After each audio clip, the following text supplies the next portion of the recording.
연성결 김용원저 상권 제6장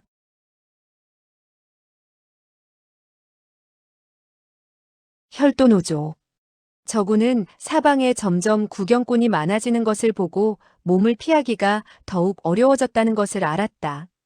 그는 칼을 들어올리며 크게 외쳤다. 빨리 없어져. 그리고는 왼쪽 겨드랑이에 그 작은 막대기를 받치고 동쪽을 향해 뛰어갔다. 옆에 둘러싸고 있던 구경꾼들이 소리를 치며 사방으로 흩어졌다. 그 4명의 포졸이 외쳤다. 꽃을 따는 악독한 중놈아. 어디로 도망가려고 하느냐? 그러면서 길을 쓰고 쫓아왔다. 저구는 짧은 칼을 비스듬히 잡고 손목을 휘둘러 한 포졸의 팔에 상처를 냈다. 그 포졸은 크게 외쳤다. 저 살인범을 잡아라. 잡아라. 수생은 말을 재촉하여 저군을 향해 덮쳐갔다. 왕소풍은 말이 앞으로 달리도록 하여 채찍을 내리쳐 저군의 칼을 말아서 잡아챘다. 저군의 손에는 힘이 빠져 단도가 그의 손에서 날아가 버렸다. 왕소풍은 왼손을 내밀어 그의 목덜미를 잡아 그의 몸을 들어 올렸다. 그리고 말했다. 이 나쁜 중놈아. 내가 양호에서 나쁜 짓을 많이 했으니 살려둘 수 없다. 오른손으로 칼을 잡아 누르니 청색빛이 감도는 장도가 나와 저군의 목을 치려 했다. 옆에 있는 구경꾼들이 크게 외쳤다. 좋아. 좋아. 이 나쁜 놈을 죽여라. 우리 모두 그를 묻어버리자. 저군의 몸은 공중에 떠 있어 저항할 수가 없었다. 그는 한탄하며 생각했다. 내 운명이 이토록 기구하고 억울하게 정해져 있으니 할 수 없는 일이지. 왕소풍의 칼이 이미 공중에 떠 있는 것을 보고 그는 희미하게 쓴웃음을 지으며 마음속으로 중얼거렸다. 정형, 내가 힘을 안이 쓴 것이 아니라 실로 내 운명이 나빴소. 갑자기 먼 데서 목쉰 음성이 들려왔다. 멈추시오. 그의 생명을 해치면 가만두지 않겠소. 왕소풍이 머리를 돌려보니 황금색 윗옷을 입은 한 분의 스님이 보였다. 그 스님은 나이가 많았고 머리통이 솟아올랐으며 귀는 길었고 얼굴은 온통 주름살 투성이었고 몸에 걸친 윗옷은 저군이 걸친 옷과 같은 것이었다. 왕소풍의 얼굴색이 바뀌더니 그가 서장의 혈도문 인물인 줄 알고 검을 들어 저군의 목을 향해 내리치려 했으며 이 나쁜 중을 죽이고 노승도 죽이려 했다. 칼날이 저군의 목에 거의 다다랐을 때 갑자기 오른손 팔목이 마비되는 것을 느꼈다. 이미 암기로 혈도를 맞은 것이다. 그의 손에 있는 장검이 흔들리면서 늘어졌다. 비록 힘을 주지는 않았으나 그 칼의 힘이 저군의 왼쪽 뺨의 한 줄기에 칼자국을 내었다. 그 노승의 몸은 마치 바람처럼 다가와 한 손으로 왕소풍의 몸을 말 위에서 밀어내고 왼손으로는 저군을 잡았다. 이어 오른 다리를 박차며 평지에서 말등 위로 뛰어올랐다. 보통 사람들이 말을 탈 때에는 반드시 한 발을 발걸이에 걸고 타는데 이 노승은 뛰지도 않고 발걸이를 밟지도 않고 단숨에 말등 위에 올라가서는 말을 수생을 향해 몰았다. 수생은 왕소풍이 놀라는 소리를 듣고 급히 말의 고삐를 당겨 말을 멈추게 했다. 왕소풍은 크게 외쳤다. 사촌 누이, 빨리 도망가. 수생은 멍하니 생각하다가 말머리를 돌렸으나 그 노승은 이미 말을 타고 바짝 뒤쫓아왔다. 그는 저군을 수생의 몸 뒤 백마의 안장에 던지고 이어 그녀를 말에서 떨어뜨리려 했으나 그녀는 이미 장검을 뽑아들고는 노승의 머리를 향해 내리치고 있었다. 그 노승은 수생을 바라보더니 멍하니 있다가 말했다. 너무 아름답구나. 그는 손을 내밀어 그녀의 허리에 있는 혈도를 명중시켰다. 수생은 칼을 허공에 휘두르는 순간 온몸에 힘이 빠져 장검을 놓치고 말았다. 마음속으로 무섭기도 하고 두렵기도 하여 급하게 말에서 내려가려 했으나 갑자기 허리가 마비되고 양다리가 이미 마음대로 움직이지 않는 것을 느꼈다. 그 사이 중은 백마의 고삐를 당겨 동시에 황마와 백마를 발로 차니 말들이 달리기 시작했다. 왕소풍이 땅에 쓰러진 채로 말했다. 누이, 누이. 그는 두 눈을 부릅뜨고 사촌 누이가 납치되는 것을 바라보며 어쩔 줄을 몰라 했다. 그러나 그의 온몸은 쑤시고 아프며 온 힘을 다해 일어나려고 해도 움직여지지가 않았다. 이때 포졸들이 크게 부르고 외치는 소리가 들렸다. 저 나쁜 종을 잡아라. 악독한 혈도승이 도망갔다. 상처 입은 자를 잡아라. 저군의 몸은 말등 위에 있어 좌우로 흔들리는 것이 마치 떨어질 것 같아서 급히 손을 내밀어 잡고 보니 손에 잡힌 것은 보드랍기 그지없었다. 머리를 숙여보고 잡은 곳이 수생의 등 뒤 허리 부분임을 알았다. 수생은 크게 놀라 소리쳤다. 이 나쁜 중놈아, 어서 손을 놔. 저군은 재빨리 손을 떼고 안장을 잡았다. 그러나 그는 수생의 몸 뒤에 앉았으니 두 사람의 몸이 부딪히지 않을 수 없었다. 수생은 다시 큰 소리로 외쳤다. 날 놔줘. 날 놓아줘. 그 노승이 듣기가 짜증나는지 그녀의 혈도를 눌러버리자 수생은 말조차도 할 수 없게 되었다. 그 노승은 황마의 등에 타고 수생의 몸매와 얼굴을 계속 보면서 혀를 차며 감탄했다. 아름답군, 대단해. 난 아름다움을 보면 참을 수가 없어. 수생의 입은 비록 벙어리가 됐지만 귀는 막힌 것이 아니어서 그의 말을 듣고는 기절할 듯이 놀랐다. 그 노승은 말을 타고 서쪽을 향해 황폐한 곳만 골라서 달려갔다. 말을 달리던 중에 두 필의 말의 방울소리가 시끄러워서 혹시라도 누가 쫓아오지 않을까 걱정하여 금방울과 은방울을 모두 떼어버렸다. 이 방울은 금사와 은사로 말의 목에 매달려 있어서 손으로 잡아당기자 금방 떼어낼 수 있었다. 그 방울을 품속에 집어넣으니 방울이 뭉쳐져서 더 이상 소리를 내지 않았다. 그 노승은 말을 쉬지 못하게 하고 밤새워 달렸다. 이윽고 강변의 산 언덕 낭떠러지 옆에 도착했다. 지세가 황량한 것을 보고 사방에 인적이 없고 또한 집은 없는 것을 확인하고 저군을 안아 말등에서 내려놓고 또 수생을 안아 내려놓고 두 필의 말을 한 그루에 큰 나무로 끌고 가서 나무에 묶어 놓았다. 그는 수생을 아래 위로 훑어보며 웃으며 말했다. 아주 좋아. 난 참을 수가 없어. 이때서야 비로소 강물을 향해서 앉더니 눈을 감고 운공에 들어갔다. 저군은 그를 마주하고 앉아 이리저리 생각하기 시작했다. 오늘 당한 일은 정말 이상하구나. 이 두 좋은 사람이 나를 죽이려 하고 이 노승이 나를 구하다니. 이 노승은 분명 보상과 어떤 관련이 있을 것인데 그러고 보면 좋은 사람은 아닐 거야. 이자가 만약 이 아가씨를 해친다면 어떻게 하면 좋지? 어둠이 점점 짙어지고 귀에는 산에서 우는 밤새 소리가 들려왔다. 우연히 머리를 들어 노승을 바라보았는데 노승은 마치 송장과 같이 창백한 얼굴을 하고 있어서 저군은 가슴이 떨려와서 고개를 돌렸다. 머리를 돌린 곳은 풀이 우거진 곳이었는데 숲속에 옷자락이 노출된 것이 보이고 수생이 거기 누워있는 것이 보였다. 그는 몇 번이고 입을 열어 노승에게 물어보려 했으나 그의 표정이 엄숙하고 운공에 열중하고 있어 감히 소리를 내어 방해하지 못했다. 얼마가 지난 후 노승은 조용히 일어나더니 왼발을 들어 하늘을 향하고 오른발은 땅을 딛고 양손을 벌리고 앞에 산자락에 떠있는 밝은 달을 향해 서 있었다. 저군은 마음속으로 생각했다. 이 자세는 내가 어디선가 본 것 같은데? 그래, 맞아. 보상의 작은 책에 이상한 그림이 그려져 있었어. 그런데 이 노승은 이렇게 서 있을 뿐 조금도 움직이거나 떨리지 않고 있었다.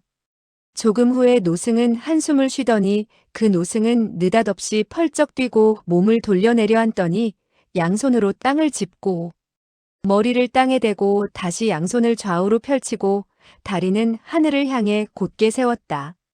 저군은 아주 호기심을 느끼고 품속에서 그 작은 책을 꺼내 한 그림을 뒤져 달빛 아래서 보니 과연 그 노인의 자세와 똑같았다. 그는 생각했다. 이것은 분명히 그들의 문파에서 무공을 익히는 방법일 것이다. 그 노승이 눈을 감은 모습과 마음을 모두 집중시켜 하나하나의 자세를 계속 연습하는 것을 보니 한 번에 그것을 모두 연습하는 건 아니었다. 저군은 품속에 그 책을 넣고 마음속으로 생각했다. 이 노승이 비록 나의 생명을 구했으나 분명히 나쁜 사람이고 이 아가씨를 납치해 온 걸로 보아 나쁜 뜻을 품고 있을 거야. 그가 무공을 연습할 때를 봐서 그 아가씨를 구하고 말을 타고 같이 도망가야지. 그는 이 행동이 위험한 짓임을 알면서도 수생 같은 아가씨가 나쁜 중에게 모욕을 당하는 것을 볼 수 없었다. 그래서 살짝 몸을 돌려 숲을 빠져나갔다. 그가 옥에 있을 때 정전과 같이 무공을 연습할 때마다 매번 호흡을 할 때에 귀가 멍멍하고 눈이 안 보이면 오관의 기능을 상실한다는 것을 알았다. 그러므로 노승이 무공을 연습하는 것을 중단하지 않는 동안에 그때 혼자서 그 아가씨를 구한다면 노승은 알지 못할 것이다. 그가 몸을 움직이자마자 부러진 곳에 통증이 참기 어려울 정도로 몰려왔으며 전신의 무게를 양손으로 의지하고 천천히 숲속을 기어갔다. 다행히도 그 노승은 눈치채지 못했다. 머리를 숙여보니 하얀 달빛 아래 수생의 얼굴이 보였다. 그녀는 둥글고 큰 눈을 뜨며 얼굴에 공포의 기색을 띠었다. 저구는 노승이 발견할 것을 두려워하여 말은 못하고 단지 손짓으로 자기가 구해줄 것이라는 뜻을 비추었다. 수생은 노승에 의해 이곳까지 납치되어 오면서 마음속으로 생각하기를 이 두 명의 나쁜 중에게 납치되었으니 이후에 살아남지도 못하고 어떤 참을 수 없는 모욕을 당할 것이라고 짐작하고 혈도를 적중당했으니 한마디도 할 수 없을 것이고 몸을 움직이지도 못하리라 생각됐다. 그녀는 노승에 의해 풀밭에 뉘이니 개미와 방앗개비가 목과 얼굴을 기어다녀 이미 참기가 어려웠는데 갑자기 저군이 다가오는 것을 보고 점잖지 못한 행동을 하리라 생각하고 매우 두려워했다. 저군은 손짓으로 계속 그녀를 구할 것이라는 걸 알렸다. 그러나 수생은 그 손짓의 의미를 알아차릴 수가 없어 더욱 두려워했다. 저군은 손을 내밀어 그녀를 앉게 하고는 손짓으로 나무에 있는 말을 가리켜 같이 도망가자는 뜻을 알렸다. 수생의 온몸은 혈도가 찍혀 후들후들 떨려서 마음대로 되지 않았다. 저군의 몸 상태가 좋았더라면 그녀를 안고 달렸을 텐데 그는 현재 자기 자신도 가누지 못하고 있었다. 오로지 한 가지 방법은 그녀의 혈도를 풀어 도망치게 하는 것이었다. 그러나 혈도를 푸는 방법을 모르는 저군은 실내를 무릅쓰고 계속 손짓으로 그녀의 몸 각 부위마다 만지며 그녀의 눈빛을 보고 어느 곳이 풀 수 있는지를 알아보려 했다. 수생은 그가 손을 내밀어 자기의 몸을 이리저리 만지자 수치심이 극도에 달했다. 이 나쁜 중이 내게 무슨 짓을 하는 거지? 만일 내가 움직일 수 있다면 벽에 머리를 부딪혀 죽을 거야. 그럼 이런 모욕을 면할 수 있을 텐데.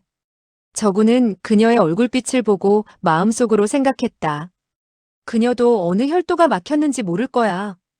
그녀의 혈도를 푸는 것 이외에는 도망갈 수 있는 두 번째 방법이 없건만. 그녀가 입을 열 수 없자 저구는 속으로 생각했다. 아가씨, 나는 당신을 도와 위험을 면하게 하기 위해 죄를 짓는 것이니 어쩔 수 없지 않겠어요? 마침 손을 내밀어 그녀의 등을 천천히 몇 번 내리쳤다. 이렇게 천천히 내려치고 주물렀는데도 혈도를 푸는 데는 아무런 소용도 없었고 오히려 수생에게 두려움만 안겨주고 말았다.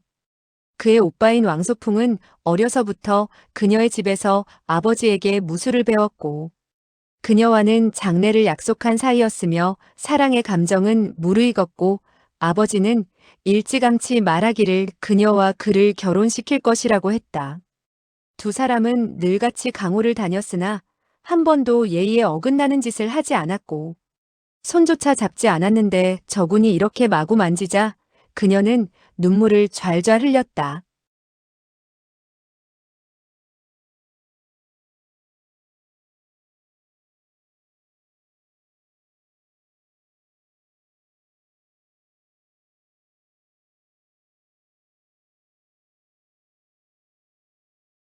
저군은 놀라 마음속으로 생각했다.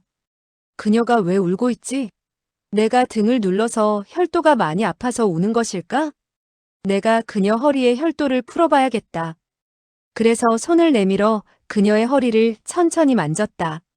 이렇게 몇 번 만지니 수생의 눈물은 점점 많아졌다. 저구는 크게 두려워졌다. 그는 마음속으로 생각했다. 본래 허리 사이에 혈도도 아픈가 보다. 어떻게 해야 하지? 그는 여자의 몸이 귀함을 알고 있었다. 가슴, 목, 다리, 복부 등은 쳐다보는 것조차 조심해야 하는데 하물며 만졌으니 실례되는 것은 더 말할 것도 없었다. 그는 다시 생각했다. 나는 그녀의 혈도를 풀 방법이 없다. 다시 시도하는 것은 못된 짓일 뿐이다. 이제 그녀를 업고 산 언덕을 내려가 도망가는 수밖에 없다. 그리하여 그녀의 양팔을 잡고는 그녀의 몸을 자기 등에 업으려 했다. 수생은 화가 극에 달했고 겁이 나서 몇 번 기절했었다. 그가 자기의 팔을 잡을 때 분명히 옷을 벗기려는 것이라고 생각하니 두려움과 분노가 더욱 솟구쳤다. 저군이 막 그녀의 양팔을 들고 그녀의 몸을 끌어올리려 할 때 수생의 가슴에 있는 혈도가 풀려버렸다.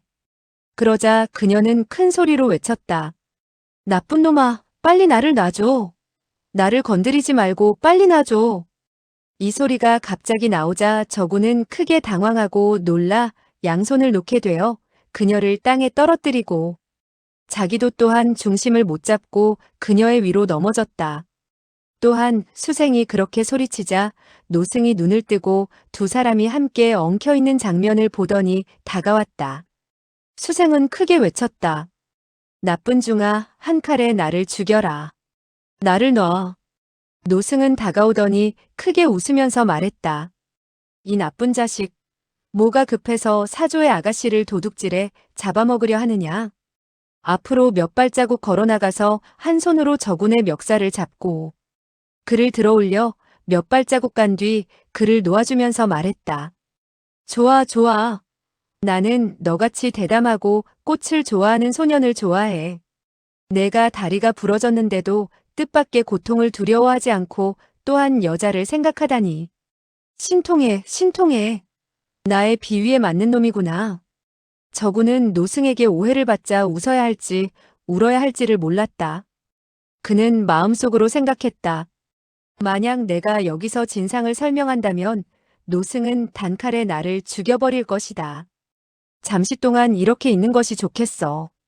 다시 방법을 강구해서 아가씨와 도망가야지. 노승이 말했다. 너는 보상이 새로 맞이한 제자이지, 맞지? 저구는 대답하기도 전에 노승은 입이 찢어지도록 웃으며 말했다. 보상은 틀림없이 너를 좋아했을 거야. 그가 혈도와 승희를 너에게 물려주었으니 그는 혈도 비급을 너에게 주었겠지? 저구는 마음속으로 생각했다. 혈도 비급이 어떤 것이지? 그러나 그는 손을 품속으로 넣어 보상에게서 뺏었던 그 이상한 책을 꺼내서 보여주었다. 노승은 그것을 받아서 뒤적여 본 다음 그에게 돌려주고 그의 머리를 쓰다듬으며 말했다. 매우 좋아, 매우 좋아.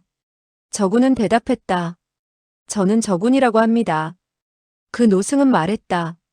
매우 좋아, 매우 좋아. 너의 사부는 너에게 무술을 연습하는 방법을 설명해 주었느냐? 저군이 말했다. 아니요. 그 노승은 말했다. 응, 괜찮아. 너의 사부는 어디 있느냐? 저군은 보상이 죽었지만 감히 사실을 말할 수도 없었고 보상이 사부도 아니었기에 말했다. 그는 강가에서 배를 타고 계십니다. 노승은 말했다. 너의 사부는 너에게 사조의 이야기를 해준 적이 있느냐? 저군이 말했다. 들은 적이 없습니다. 노승이 말했다. 나의 법명은 혈도노조이다. 너 같은 얼빠진 놈은 나로 하여금 기쁘게 한다. 내가 이 사조 할아버지를 따라다닌다면 나는 너에게 무궁한 복을 누리게 해줄 수 있으며 천하의 어떤 미녀라도 얻게 해줄 수 있다. 저군은 마음속으로 생각했다. 그는 원래 보상의 사부였군. 그리하여 물었다. 그들은 당신을 욕하고 우리를 보고 혈도의 악독한 중놈이라고 욕을 했어요. 사조는 우리 문파의 장교이시군요. 혈도노조는 웃으면서 말했다. 하하. 보상 그 얼빠진 놈이 말도 잘하는군. 가문의 유래를 자기가 매우 아끼는 제자에게도 말해주질 않았어. 우리의 문파는 서장청교 중의 한 일파이며 혈도문이라고 부른다. 너의 사조님은 이 일문의 제4대 장교이다. 너도 여기서 무공을 잘 배우면 제6대 장교가 될 것이다. 응, 너의 다리가 부러졌구나. 괜찮아, 너를 치료해주마. 그는 저군의 상처난 곳에 옷을 벗기고 다리를 접골시키고 품속에서 자기의 병을 꺼내 상처에 바르면서 말했다. 이것은 본문의 신비스러운 접골약이란다. 그리고 다른 약과 비교도 안 된다. 절단된 곳이 한 달도 되지 않아서 평상시처럼 회복된다. 우리가 내일 형주부로 가면 너의 사부도 올 것이다. 저구는 마음속으로 생각했다. 형주는 내가 갈 곳이 못 돼. 혈도노조는 저군의 상처난 다리를 잘 묶고 머리를 돌려 수생을 살펴보고 말했다. 이 아가씨는 예쁘고 괜찮아. 정말 괜찮아. 그녀가 자칭하기를 영검상협이라고 했지. 그녀의 아버지 수대는 명문정파에 속하고 중원무림의 우두머리라고 일컬어지는데 우리 혈도문을 괴롭혀왔지. 어제는 너의 사숙을 죽였고 사숙의 할머니도 죽였단다. 그러나 생각지도 못한 그의 딸을 내가 잡아왔다. 하하하. 우리 둘이서 그의 아버지를 창피하게 하기 위해서 그녀의 옷을 다 벗겨서 말 위에 올려놓고 그녀로 하여금 각 곳의 크고 작은 마을과 성으로 다니며 창피당하게 하자. 모든 사람이 명백히 보게 하고 수대협의 딸이 이런 계집이었다고 알려주자. 수생의 마음은 매우 다급하여 토하고만 싶었다. 그녀는 속으로 생각했다. 이 작은 악독하고 고집스러운 나쁜 중보다 늙은 중은 더욱더 악독하구나. 나는 어떻게 하면 자결을 할 수 있을까? 나의 순결을 보호하고 아버지의 체면을 유지할 수 있을까? 갑자기 혈도노조의 웃음소리가 들렸다. 말이 끝나기 무섭게 그가 왔군. 그녀를 구할 사람이 왔군. 저구는 마음속으로 기뻐하며 급히 물었다. 어디 있어요? 혈도노조가 말했다. 아직은 우리밖에 있어. 하하하. 17필의 말발굽 소리가 들리는군. 저구는 귀를 기울이고 들었다. 동남쪽 산길에서 말발굽 소리가 간간히 들렸으나 소리가 매우 작아서 겨우 들을 수 있었다. 그것이 몇 마리라고 분간하기는 더욱 어려웠다. 그러므로 저구는 혈도노조에게 더욱 감탄할 수밖에 없었다. 혈도노조가 말했다. 너의 부러진 다리가 약을 방금 발랐으니 3시간 안에는 움직일 수가 없다. 안 그러면 불구가 될 것이야. 이 북은 100리 이내에는 대단한 인물이 있다는 소리를 못 들었으니 쫓아오는 17명은 보나마나 별 볼 일 없는 녀석들일 것이니 내가 죽여버리겠다. 저구는 그가 무림 중에 정파 인물을 얼마나 죽였는지 생각지 않고 급하게 말했다. 우리가 여기에 숨어 소리를 내지 않는다면 그들은 우리를 찾아내지 못할 거예요. 적은 많고 우리는 적으니 사조님, 조심하시는 것이 좋지 않겠어요? 혈도노조는 웃으며 말했다. 이 자식 정말 멍청하구나. 말도 안 되는 소리 하지 마라. 그러나 이 사조는 너를 너무 좋아해. 그는 손을 휘저어 허리에서 하나의 얇은 돌을 꺼내 들었다. 도의 몸은 계속 진동하여 마치 한 마리의 살아있는 뱀과 같았다.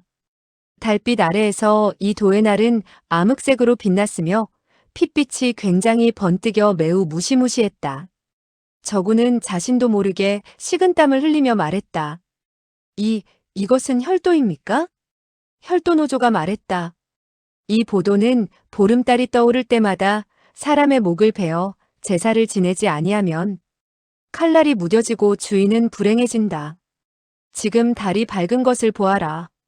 17명이 쫓아오니 내가 제사를 지내기에는 딱 좋구나. 보도야, 보도야, 너는 오늘 밤에 사람의 피를 포식하겠구나. 수생은 말발굽 소리가 점점 가까이 들려오자 마음속으로 기뻐하였으나 혈도노조가 잔뜩 자신만만하게 말하는 것을 듣고 마치 오는 사람들이 틀림없이 죽을 것만 같이 느껴져 마음속으로 걱정되어 생각했다. 아버지께서 안 오셨을까? 오라버니가 안 오셨을까? 조금 지난 후 달빛 아래에 한 무리의 말이 산길로부터 달려오는 것을 보고 저군이 세어보니 과연 많지도 적지도 않은 17명이었다. 그러나 17명은 바람처럼 달려와 급하게 언덕 밑의 길을 지나가는 것이었고, 그들은 산길만을 달렸을 뿐 이곳에서 세 사람을 찾으려 하지 않았다. 수생은 목소리를 높여 불렀다. 나는 여기 있어요. 나는 여기 있어요. 그 17명의 검객들은 수생의 목소리를 듣고는 말을 멈추고 다시 그들을 향해서 말머리를 돌렸다. 한 남자가 크게 소리쳤다. 누이, 누이. 바로 왕소풍의 목소리였다. 수생이 다시 소리치려 외치려 할 때 혈도노조는 손을 뻗어 그녀의 아혈을 찍어버렸다. 17명은 말에서 내리더니 모여서 작은 소리로 상의했다. 혈도노조는 갑자기 손을 내밀어 저군의 겨드랑이 아래를 받쳐 그의 몸을 들어 올리고는 낭낭하게 소리쳤다. 서장의 청교 혈도문의 4대 장교 혈도노조와 6대 제자, 저군이 여기 있다. 그 다음 몸을 굽혀 왼손으로 수생의 목덜미를 잡고 그녀를 일으키며 말했다. 수대의 딸은 이미 나의 사손인 저군의 18번째 소첩이 되었다. 누가 이리 와서 축배를 들겠는가? 하하하. 그는 깊고 고강한 내공이 있었기에 웃는 소리가 산골짜기를 지나 먼 곳까지 울려 퍼졌다. 17명은 서로 깜짝 놀라 모두가 얼굴이 헬쑥하게 변했다. 왕소풍은 누이가 나쁜 중에게 들어올려져 있는 것을 보고 또 수생이 이미 저군의 18번째 소첩이 되었다는 것을 듣고는 어쩔 줄을 몰라 했다. 그는 그녀가 이미 모욕을 당했을지도 모른다고 생각하니 온몸이 터질 것만 같았다. 큰 소리로 외치며 장검을 뽑아 먼저 언덕을 향해 올라갔다. 다른 16명은 분분히 외쳤다. 저 혈도 악승을 죽여라. 강호를 위해 대적을 없애라. 흉악하고 악독한 중을 살려주면 안 된다. 저군은 이와 같은 광경을 보고 마음속으로 어찌할 줄을 모르고 있었다. 이 사람들 모두가 나를 혈도문의 나쁜 중으로 오해하니 나에게 100개의 입이 있다 하여도 변명할 길이 없다. 좋은 것은 그들이 이 노승을 죽이고 수 아가씨를 구하는 것인데. 그러나 이 노승이 죽으면 나 또한 살기가 어려울 거야. 그는 중원의 여러 대업들이 이기기를 바랐으나 한편으로는 혈도노조가 이들을 물리치기를 바라기도 하니 자기는 도대체 누구를 도와주어야 할지 갈피를 잡지 못했다.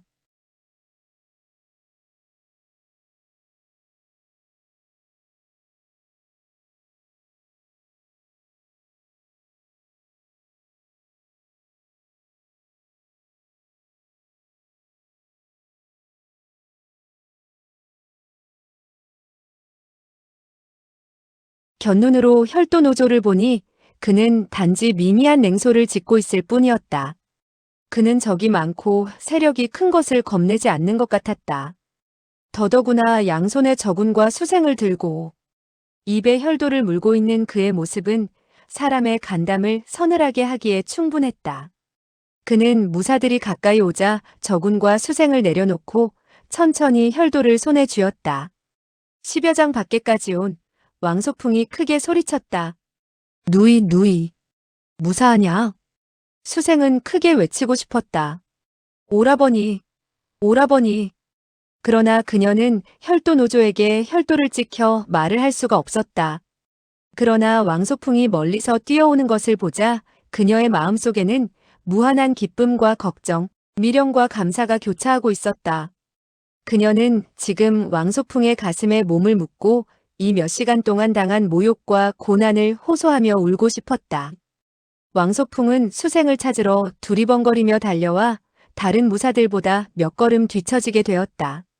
달빛 아래에서 산 언덕 제일 높은 곳에 혈도를 들고 서 있는 혈도노조를 본 사람들은 그 위풍당당함에 두려움을 느끼고는 오륙보 앞에서 일제히 멈추었다가 잠시 서로를 바라보더니 2명이 혈도노조에게 달려들었다. 그중 한 명은 쌍도를 지녔고 한 명은 금편을 지녔다. 금편을 든 자는 재빨리 혈도노조의 뒤로 돌았으며 쌍도를 든 사나이는 포효와 함께 혈도노조를 덮쳤다. 혈도노조는 몸을 옆으로 돌려 뒤쪽의 쌍도를 피해내고는 어느새 왼손으로 입에 물고 있던 혈도의 손잡이를 잡고 내리치자 금편을 들고 있던 자의 머리가 두 쪽이 나버리고 말았다. 그리고는 다시 재빨리 칼을 입에 물었는데 그 행동이 너무 빨라 대부분의 사람은 어떻게 머리를 두 쪽을 냈는지 제대로 보지를 못했다. 쌍도를 든 자는 금편을 든 자와 각별한 관계였는데 그가 죽자 분노가 솟구쳐서 쌍도를 질풍같이 휘두르며 공격을 했다. 혈도 노조는 가볍게 그의 공격을 몇 번 피해내더니 또다시 입에 물은 혈도를 왼손으로 잡고는 쌍도를 잡은 자의 머리부터 허리까지 두 쪽을 내고 말았다. 5, 6보 밖에서 보고 있던 무사들은 경악하여 뒤로 물러섰다. 그의 혈도에는 많은 피가 묻어 있었고 그 칼을 물고 있는 입에도 선혈이 줄줄 흘러내리고 있었다. 비록 무사들이 경악했으나 적을 무찌르기 위해서 즉시 고함을 치며 4명이 달려들었다. 혈도 노조가 서쪽을 향해 비스듬히 움직이자 4명은 큰 소리로 욕을 하며 쫓아갔고 다른 사람도 벌떼처럼 그 뒤를 따랐다. 이때 앞장선 4명의 발걸음은 이미 빠르고 늦음이 분명하여 두 사람은 앞서고 두 사람은 처져 있었다. 혈도 노조는 갑자기 발을 멈추고 몸을 돌려 느닷없이 공격하니 빨간 불빛이 번쩍하더니 앞에 있는 두 사람이 그 불빛 아래에서 죽어갔다. 뒤에 두 사람도 연이어 혈도의 목을 맞고 한순간에 목과 몸이 분리되었다. 저구는 풀숲에 누워 노승이 순식간에 6명을 죽이는데 그의 무공이 기이하며 수법이 악랄하고 잔인한 것이 상상조차 할 수 없어 마음속으로 생각했다. 이런 수법으로 남은 11명을 죽이기는 쉬울 것이다. 어떻게 하면 좋지? 갑자기 크게 외치는 소리가 들렸다. 누이 수생아, 너는 어디 있느냐? 바로 왕소풍의 목소리였다. 수생은 혈도 노조에 의해서 아혈이 막혀 있었으므로 말을 할 수가 없었다. 왕소풍은 허리를 굽히고 급하게 달리며 왼손으로 잡초를 헤쳐나갔다. 갑자기 산바람이 불어와서 수생의 옷자락을 날렸다. 왕소풍이 크게 외쳤다. 바로 여기 있었군. 그는 앞으로 달려나가 그녀를 와락 안았다. 그녀는 매우 기뻐 눈물을 흘렸고 온몸이 떨렸다. 왕소풍은 계속 외쳐댔다. 누이, 누이, 너는 여기 있었구나. 그녀를 꼭 껴안았다. 두 사람이 잠시 헤어졌다 만나게 되니 무슨 예의와 격식이 있겠는가. 이미 오래전에 마음은 두둥실 구름 위로 떠오른 듯 황홀하기만 했다. 왕소풍은 물었다. 누이 괜찮니? 수생이 대답을 하지 않는 것을 보고 이상하게 여겨 그녀를 땅에 내려놓았다. 발이 땅에 닿자 수생의 몸은 뒤로 쓰러졌다. 왕소풍은 혈도를 푸는 기술을 배웠으며 신통하지는 않았으나 그런대로 기본적인 것은 알 수 있어 급히 손을 내밀어 그녀의 등과 허리에 있는 세 곳의 혈도를 찾아 풀어주었다. 수생은 외쳤다. 오라버니, 오라버니. 저구는 왕소풍이 가까이 오는 것을 보고 위험을 느껴 그가 수생의 혈도를 푸는 것을 기회 삼아 천천히 기어 도망갔다. 수생은 풀숲 속에서 바스락거리는 소리가 나자 자기를 모욕한 악독한 중놈이 도망가는 것이라고 생각하고 도망가는 저군을 가리키며 외쳤다. 빨리, 빨리 저 악독한 중놈을 죽여버려요. 왕소풍은 수생의 말을 듣고 저군을 바라보게 되었다. 그는 장검을 뽑아들고 저군을 향해서 내리쳤다. 저군은 비록 뒤를 보지는 못했지만 수생의 외치는 소리를 듣고는 재빨리 언덕 아래를 향해 굴러내렸다. 왕소풍은 첫 공격이 실패하자 다시 공격하려 했으나 저군은 이미 언덕을 굴러내려가고 있었다. 그러나 왕소풍은 포기하지 않고 그를 쫓아가려는데 눈앞에서 한 줄기 붉은 빛이 번뜩했다. 그는 급한 중에 자연스럽게 공작 개병이라는 초식을 전개했다. 그 순간 마치 줄줄이 걸어놓은 종들이 부딪히는 소리가 나면서 왕소풍의 장검과 혈도 노조의 혈도가 한순간에 30여 번을 겨루었다. 왕소풍의 검법은 스승에게서 배운 것인데 평소에 이와 같은 강적을 만난 적이 없었으므로 검법을 제대로 펼칠 수가 없었다. 그러나 만약 한 번만 실수한다면 곧 자기의 목숨이 다한 것이므로 온 정신을 다 쏟아부어서 혈도의 공격을 막았다. 혈도 노조는 총 36번 공격을 했는데 너무나 빨라서 끝과 처음을 구분할 수 없었다. 그러나 왕소풍은 그 공격을 일일이 해소시켰다. 여러 무사들은 그것을 보고 생각했다. 영검상 협의 이름이 헛되이 전해진 것이 아니구나. 오직 그만이 혈도승의 번개처럼 빠른 공격을 막을 수도 있고 공격도 할 수 있겠구나. 무사들은 이미 혈도노조에 의해서 17명에서 9명으로 줄어 있었다. 실제로는 혈도노조는 도법을 천천히 하여서 왕소풍을 가지고 놀았던 것이다. 만약에 혈도노조가 전력을 다해서 빠르게 공격했다면 왕소풍은 이미 시체가 되어 땅에 쓰러져 있었을 것이다. 혈도승은 비록 전력을 다한 것은 아니지만 그래도 왕소풍이 자신의 빨라지는 공세를 막아내자 장난기가 일었다. 이놈이 도대체 얼마나 버티는가 두고 보자. 그러면서 점차 공격의 속도를 빨리 했다. 나머지 무사들은 왕소풍과 협공하여서 혈도노조를 죽이고자 했으나 두 사람의 싸움이 너무나 빨라서 도저히 끼어들 틈이 없었다. 수생은 왕소풍의 안전이 걱정되어서 몸이 비록 힘이 없었지만 시간을 지체할 수 없어 땅에 떨어져 있는 한 자루의 검을 집어들고 앞으로 공격해 들어갔다. 둘의 협공은 특별히 연습한 적은 없지만 호흡이 잘 맞아서 왕소풍이 혈도노조의 돌을 막으면 수생은 검으로 혈도노조를 공격했다. 혈도노조는 그러지 않아도 왕소풍이 자신의 빨라지는 공세를 막아내어 약간 초조해 있었는데 수생이 달려들자 코웃음을 한번 치고는 오른손으로는 여전히 혈도를 휘두르며 큰 소리를 지르더니 왼손으로 왕소풍의 장검을 잡으려 했다. 왕소풍은 갑작스러운 변초에 크게 놀랐으나 재빨리 빠르게 검을 움직여 혈도노조의 손가락을 몇 마디라도 자르려고 했다. 혈도승은 검을 두려워하지 않고 계속해서 검을 잡으려 했으나 결국 왕소풍의 검이 반푼쯤 빨라서 혈도노조는 부득이 손을 움츠릴 수밖에 없었다.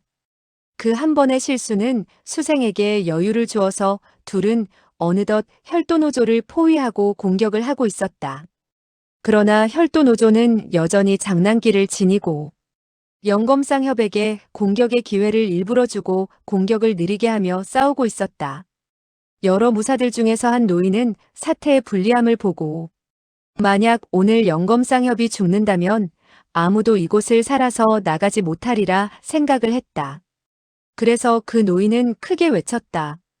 모두 같이 나아가서 저 악독한 중을 죽이자. 이때 갑자기 서북 쪽에서 한 줄기 크게 외치는 소리가 들려왔다. 낙화, 유수. 그러자 서쪽에서 한 사람의 목소리가 응대를 했다. 낙화유수. 그 말이 끝나기도 전에 서남 쪽에서 한 목소리가 들렸다. 낙화유수. 이 세 사람이 세 방향에서 큰 소리로 외치는 소리는 호방하였으며 음조는 다르나 낭낭하기 그지없었다. 혈도노조는 생각했다. 어디서 세 사람의 고수가 나타났지? 소리를 들어보니 세 사람의 각각의 무공이 나보다 약한 것 같지 않다. 셋이서 합공을 한다면 나도 막아내기 쉽지 않겠는걸? 혈도노조는 마음속으로 대응할 방법을 생각했으나 도법은 더욱더 빨라져서 영검상협을 궁지로 몰아넣었다. 갑자기 남쪽에서 또 다른 목소리가 들려왔다. 낙화, 유수. 이번의 소리에서 숫자는 매우 길게 꼬리를 끌었다.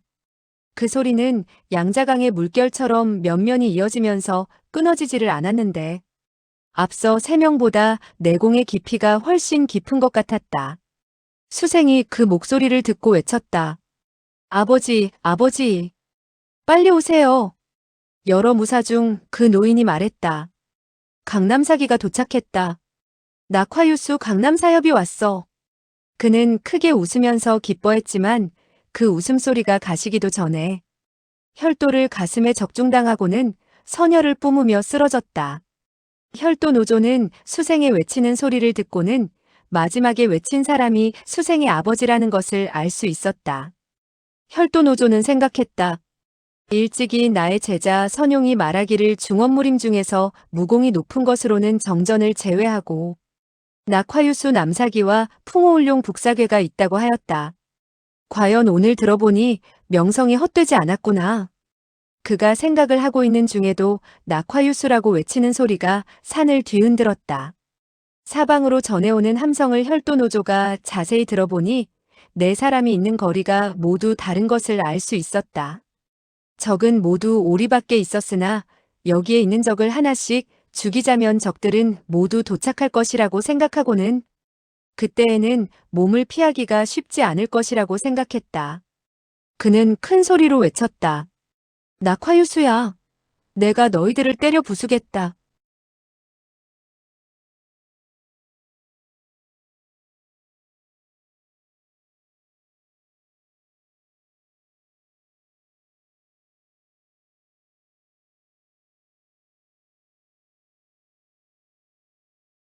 잠시 후 혈도노조와 저군과 수생 세 사람은 얼굴이 창백해져 서로를 흔들었다.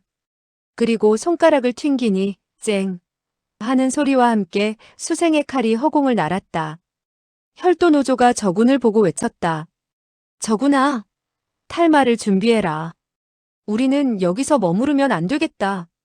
저군은 응답하지 않고 마음속으로 어찌할 바를 몰랐다. 만일 그와 함께 도망치면 나쁜 길로 접어들어 평생 벗어나기가 쉽지 않을 것 같았다. 그렇다고 남아있자니 여러 사람에게 토막나서 죽을 것이라고 생각하니 어찌할 바를 몰랐다. 혈도노조가 또 부르짖었다. 이놈아, 말을 가지고 오너라. 저구는 생각을 바꿨다. 일단 오늘은 이 자리를 벗어나자. 내가 평생 많은 억울함을 당했는데 오늘 한 번 더 오해를 받는다고 해도 뭐가 대단해. 이런 것들은 생각할 필요 없어. 혈도노조가 세 번째 부르자 저구는 대답을 하고는 땅 아래를 짚고 왼손으로 나뭇가지를 잡아 몸을 지탱하며 나무 근처에서 두 필의 말을 골랐다. 짧은 곤봉을 든 무사가 외쳤다. 큰일 났소. 저 악독한 중놈들이 말을 타고 도망가려 하니 내가 가서 막아야겠소. 그는 저군을 향해 달려갔다. 혈도노조가 말했다. 내 놈이 그를 막으러 가기 전에 내가 내 놈을 막겠다. 혈도가 그를 향해 내리쳐지자 사람과 곤봉이 모두 두 조각이 나버렸다. 나머지 사람들은 그가 이렇게 참혹하게 죽는 것을 보고 모두 비명을 질렀다. 혈도노조는 다시 혈도를 휘둘러 주위를 둘러싼 사람들을 흩어버리고는 수생의 허리를 안고 말을 끌고 오고 있는 저군의 앞을 향해 달려갔다. 수생은 외쳤다. 이 악독한 중놈아, 나를 놓아줘. 주먹으로 혈도노조의 등을 마구 때렸다. 그녀의 검술은 약하지 않았으나 주먹의 힘은 미약하기 그지없었다. 그녀가 주먹으로 몇 번이나 때렸으나 아무런 효과가 없었다. 왕소풍은 혈도노조가 수생을 잡고 말을 타고 도망가기 위해 달려가자 재빨리 몸을 날려 그의 특기인 공작개병 초식을 전개했다. 그리고 미처 공작개병이 끝나기도 전에 동정금우, 서척취령, 남영염양, 북회신풍의 네 가지 초식을 펼쳤다. 곁에 있는 사람들은 그 초식의 현란함에 눈이 어지러웠으나 혈도노조는 아무런 장애물도 없는 듯이 왕소풍의 검을 피해 저군과 말이 있는 곳으로 뛰어가더니 수생을 황마의 등에 얹어놓고 저군에게 속삭였다. 지금 소리를 지르고 있는 내 놈의 무리가 약하지 않은 강적들이다. 이 여자는 인질이니 도망가지 못하도록 해야지. 혈도노조는 백마를 몰아 동쪽으로 달려갔다. 그동안 네 사람이 외치는 낙화유수라는 소리는 점차 가까워졌다. 수생도 크게 외쳤다. 오라버니, 오라버니, 아버지, 아버지, 빨리 와서 나를 구해주세요. 그러나 그녀는 오라버니가 점점 멀리 떨어지는 것을 보았다. 영검쌍협이 타고 다니던 백마와 황마는 대왕국의 명마였다. 왕소풍의 경공이 뛰어나다고 해도 도저히 쫓아올 겨를이 없었다. 왕소풍은 쫓아갈 수 없음을 알고 크게 외치기만 했다. 누이야, 누이야. 한 사람은 오라버니 하고 부르고 한 명은 누이 하며 부르면서 멀어져 가는 광경은 매우 처량했다. 저구는 둘의 음성을 들으니 마음이 매우 거북했다. 자신과 척방의 생각이 난 것이다. 그는 수생을 내려주고 싶었으나 혈도 노조가 말한 것이 생각나 억지로 참았다. 수생을 놓아주면 혈도 노조는 틀림없이 자신을 죽일 것이라고 생각했기 때문이다. 설사 혈도 노조가 죽이지 않는다 해도 4명의 강적에게 둘러싸인 혈도 노조가 자기에게 신경을 돌릴 틈이 없을 것이므로 자신은 다른 사람에게 죽을 것이라고 생각했다. 그러나 계속해서 둘이 외치는 소리를 듣자 점점 자신이 처량해짐을 느꼈다. 두 사람의 정이 대단한데 헤어지게 되는구나. 나와 삼해도 이렇게 된 거잖아. 하지만 삼해가 나에게 보여준 정은 순항자가 왕소풍에게 보여준 것보다 못했어. 여기까지 생각하자 마음이 다시 쓰라려왔다. 그는 속으로 생각했다. 내가 설사 죽는 한이 있더라도 너를 인질로 삼지는 못하겠구나. 그는 손을 내밀어 수생을 살며시 말 등에서 내려놓았다. 혈도 노조가 눈치챌까 두려워 조심했으나 혈도 노조는 귀한 인질에게서 주의를 풀지 않았으므로 수생이 말에서 떨어져 왕소풍을 향해 달려가는 것을 보게 되었다. 수생과 왕소풍의 사이는 50여 장이 되었다. 그러나 둘은 서로를 향해 달려가고 있었으므로 사이는 매우 빠르게 가까워졌다. 한 사람은 오빠 하고 외쳤으며 다른 한 사람은 누이 하며 외치고 있었다. 둘은 너무나 기뻐하고 있었다. 혈도 노조는 말을 세우고 뒤를 돌아보더니 가볍게 미소를 띠고 왕소풍과 수생의 모습을 바라보고 있었다. 둘 사이의 거리가 20여 장으로 줄어들자 혈도 노조는 말을 달려 수생을 향해 갔다. 저구는 크게 놀라 생각했다. 빨리 도망가. 빨리 도망가. 반대편에서 왕소풍을 쫓아오던 한 무리의 무사들도 혈도 노조가 달려오는 것을 보고 외쳤다. 조심하시오. 빨리 달려요. 수생은 뒤에서 나는 말발굽 소리가 가까워짐을 느끼며 전력을 다해 달렸다. 그녀는 너무나 빨리 뛰어 심장이 터질 것 같았으며 발목과 허리가 시큰거리며 힘이 빠지고 있었다. 왕소풍과의 거리가 매우 가까워졌을 때 그녀는 목에 말의 입김이 닿는 것을 느꼈다. 혈도 노조가 그녀의 목을 낚아채며 소리쳤다. 도망 못 가.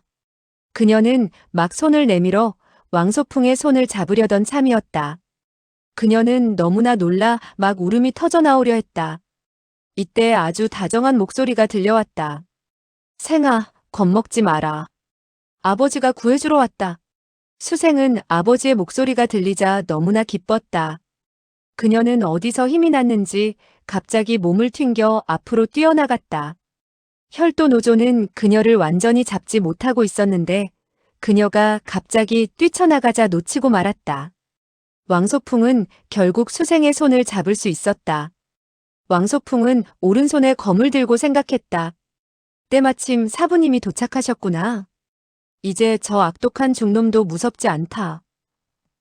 혈도 노조는 웃으며 혈도로 공격을 했다. 왕소풍은 재빨리 검을 들어 막았다.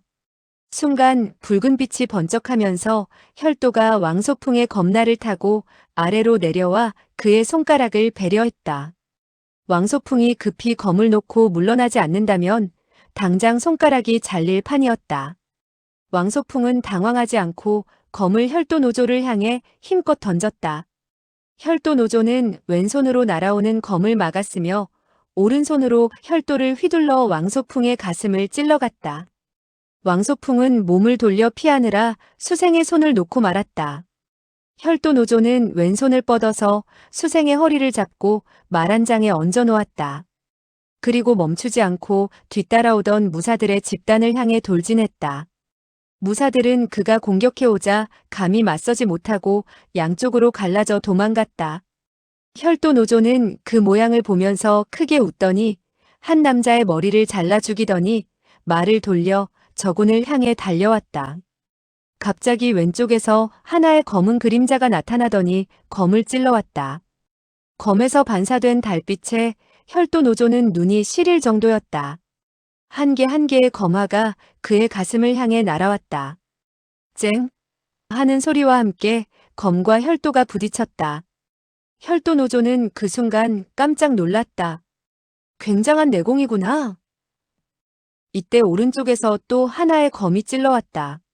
이 검의 검법은 너무나 신기했으며 검끝이 크고 작은 원을 그리면서 날아왔다. 도대체 검의 목표가 어디인지 알 수가 없었다.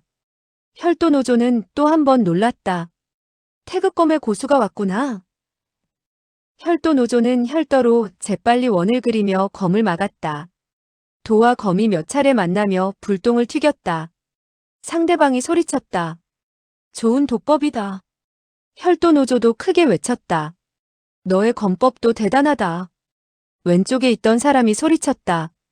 내 딸을 내려놓아라. 그 사람은 검과 장으로 동시에 공격을 해왔다. 저구는 멀리서 혈도 노조가 수생을 잡고 두 명과 동시에 싸우는 것을 보았다.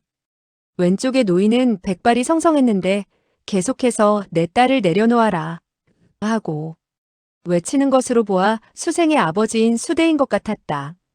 혈도 노조가 혈도로 공격할 때마다 몸을 비트는 것이 내공은 혈도 노조보다 못한 것 같았다.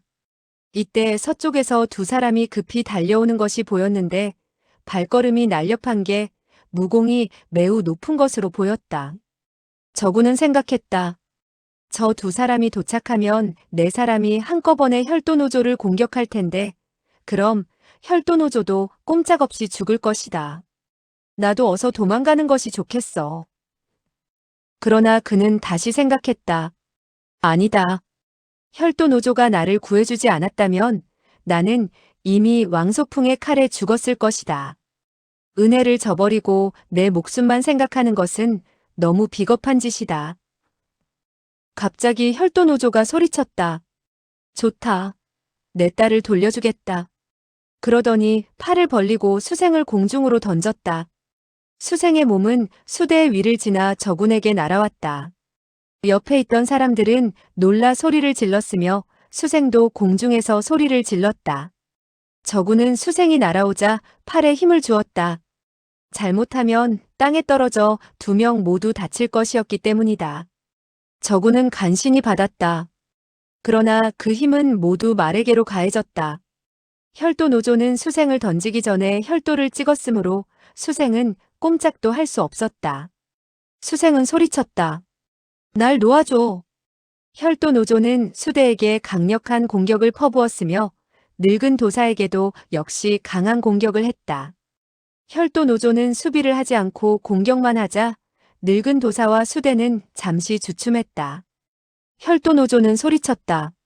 나를 기다리지 말고 어서 도망가. 저구는 어떻게 할지 모르고 머뭇거리는데 왕소풍과 다른 몇몇 무사가 소리쳤다. 저 중놈도 죽여라. 그러면서 일제히 저군에게 달려들었다. 혈도 노조는 계속해서 외쳤다. 저군아, 어서 도망가거라. 내가 곧 쫓아가마. 저군은 더 이상 머뭇거리지 못하고 말을 돌려 도망갔다. 그와 혈도 노조는 동쪽으로 가고 있었는데 정신이 없어 서쪽을 향해 달려갔다. 혈도 노조는 저군이 달려가자 껄껄 웃더니 혈도를 휘둘러서 늙은 도사를 물러나게 하고는 말했다. 나는 이제 내 놈들의 딸과 함께 가겠네. 내 놈 같은 늙은 놈보다는 꽃과 같은 여인이 훨씬 좋다네. 그리고는 두 다리에 힘을 주자 혈도 노조가 타고 있던 백마가 앞으로 달려갔다. 수대는 딸을 구해야겠다는 일념으로 저군이 말을 달리자마자 즉시 저군이 타고 있는 말을 따라 달려갔다. 그러나 그 황마는 너무나 빨라서 수대의 경공이 매우 뛰어났지만 도저히 따라잡을 수가 없었다. 수대는 소리쳤다. 거기 서라. 거기 서라. 말은 수대의 목소리를 알아들은 듯이 서려 했으나 저군이 다시 박차를 가하자 다시 힘껏 달렸다. 수대가 또 소리쳤다. 이 악독한 중놈아. 서지 않으면 내 놈을 갈갈이 찢어 죽이겠다. 수생이 소리쳤다. 아버지, 아버지. 수대는 가슴이 찢어지라 아파와서 소리쳤다. 얘야, 겁먹지 말아라. 이 아버지가 구해줄 테니까. 수대의 경공은 매우 높았지만 그는 나이가 먹어서 힘이 없었다. 점점 거리가 멀어지는데 뒤에서 파공성이 울리면서 혈도가 공격을 해왔다. 혈도 노조가 뒤를 쫓아오면서 혈도로 공격을 한 것이다. 수대는 검을 들어 혈도를 막았다. 그러나 혈도 노조는 스치듯이 수대의 옆을 지나서 저군을 따라 백마를 달리고 있었다.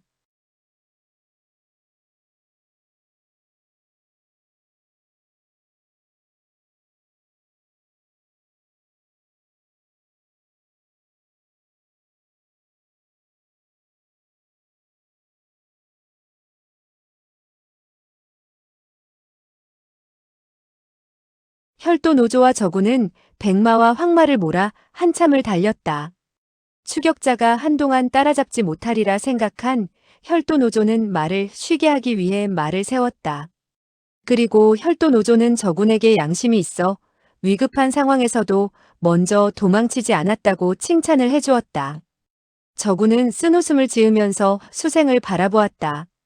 그녀의 두 눈은 잔뜩 겁을 먹고 있었으며 동시에 도끼가 서려 있었다. 그녀가 자신을 매우 경멸하고 있다는 생각이 들었다. 내가 날 경멸하든 말든 나는 상관없어. 날 악독한 중놈이라 소리쳐봐. 혈도노조가 웃으며 말했다. 이 아가씨야. 내 아버지의 무공이 상당히 높던데. 그러나 내 아버지 정도의 실력으로 날 잡지는 못해. 수생은 째려볼 뿐 아무런 말도 하지 않았다. 혈도노조는 계속 웃으며 말했다. 그 태극검을 쓰는 늙은 도사는 낙화유수 중에 누구냐? 수생은 그가 어떤 것을 물어봐도 대답하지 않기로 했다. 혈도노조는 수생이 대답하지 않자 저군에게 말했다. 이봐, 여자에게 가장 귀중한 것은 무엇이지? 저군은 깜짝 놀랐다. 이런, 저놈이 이제 순왕자의 순결을 짓밟으려고 하는구나. 큰일 났군. 어떻게 순왕자를 구하지? 저군은 능청스럽게 말했다. 잘 모르겠는데요. 혈도노조는 말했다. 여자에게 있어서 가장 중요한 것은 바로 얼굴이야. 이 계집애가 말을 하지 않는다면 얼굴에 혈도로 수십 개의 상처를 내주자. 그럼 정말 그럴듯해질 거야. 말이 끝나자 그는 허리에서 혈도를 꺼내들었다. 수생은 죽을 각오를 하고 있었기 때문에 죽는 것을 겁내지는 않았지만 자신의 용모를 훼손한다고 하자 겁이 났다. 그러나 순결을 더럽힌다는 말을 하지 않았기 때문에 불행 중 다행이라고 생각했다. 혈도 노조는 혈도를 갖다 대고 겁을 주며 말했다. 그 노인은 누구냐? 빨리 말하지 않으면 칼자국을 내겠다. 수생은 침을 뱉으며 말했다. 죽이려면 죽여라. 혈도 노조는 오른손을 내리더니 번쩍하면서 그녀의 얼굴을 찔렀다. 저군은 고개를 돌리고 쳐다보지도 못했고 수생은 이미 기절해 있었다. 혈도 노조는 크게 웃더니 말을 몰고 앞으로 달려나갔다. 저군이 수생을 바라보니 얼굴에는 아무런 상처도 없었다. 조금 전 혈도 노조의 혈도는 그녀의 얼굴을 스쳐가게 한 것인데 한치의 오차도 없이 그녀의 머리카락 몇 올을 잘라버린 것이다. 수생은 천천히 정신을 차리는데 저군이 자신을 바라보고 있자 더욱 화가 나 소리쳤다. 이 악독한 중놈아! 이 나쁜 중놈아! 그녀는 더 지독한 욕을 해주고 싶었지만 평소에 욕을 하지 않아 욕을 생각할 수가 없었다. 혈도 노조는 혈도를 들고 소리쳤다. 빨리 말을 하지 않으면 정말로 얼굴을 그어버리겠다. 수생은 아까 혈도 노조가 이미 자신의 얼굴에 상처를 낸 줄 알고 한 번 더 상처를 입은들 아무런 상관없다고 생각하고 말했다. 빨리 날 죽여. 빨리 날 죽이란 말이야. 혈도 노조는 말했다. 그렇게 쉽게 죽이지는 않는다. 그는 말을 마치고는 또다시 혈도를 휘둘렀다. 칼날이 수생의 얼굴을 스치고 지나갔다. 수생은 이번에는 기절하지 않았다. 목 근처가 약간 시원한 감이 났으나 피도 나지 않았고 아프지도 않았다. 그제서야 수생은 그가 단지 겁을 주었을 뿐이라고 생각했다. 수생은 안도의 긴 한숨을 쉬었다. 혈도 노조가 저군에게 말했다. 내 솜씨가 어때? 저군이 말했다. 정말 굉장해요. 아주 멋있어요. 이 몇 마디는 정말로 감탄해서 외친 것이다. 혈도노조가 말했다. 배우고 싶지 않아? 저구는 생각했다.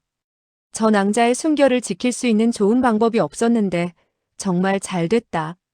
내가 저 늙은 중에게 무공을 알려달라고 한다면 저 중은 정신을 팔아 순왕자에게 신경을 쓰지 않을 것이다. 저군이 말했다. 당신의 권법은 정말 멋져요. 나에게 좀 가르쳐주면 나중에 저 남엔 오빠 같은 놈들에게 다시는 괴롭힘을 당하지 않을 거예요. 그리고 사조님의 체면도 떨어뜨리지 않을 거예요. 그는 평소 거짓말을 하지 못했는데 이번에는 부득이하게 사조님이라고 부르자 얼굴이 빨개졌다. 수생은 그가 굴욕적으로 사조님이라고 부르면서 아부를 하자 욕을 했다. 치사하고 더러운 녀석.